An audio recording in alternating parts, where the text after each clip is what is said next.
આગળ સમાચારમાં વાત કરીએ તો રાજ્યમાં બેવડી ઋતુના કારણે રોગચાળાએ માથું ઉંચક્યું છે. સમાચાર પ્રાપ્ત થયા છે રોગચાળો વકર્યો છે. સવારે ઠંડા પવન, બપોરે કાળઝાળ ગરમીનો અહેસાસ થયો. સરકારી હોસ્પિટલોમાં વહેલી સવારથી જ દર્દીઓની લાંબી કતારો જોવા મળી.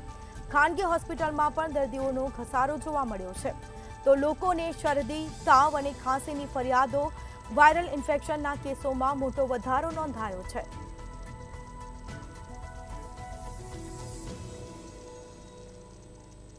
તો સમાચાર પ્રાપ્ત થયા છે રાજ્યભરમાં બેવડી ઋતુનો અહેસાસ થયો છે અને ત્યારે રોગચાળાએ માથું ઉંચક્યું છે.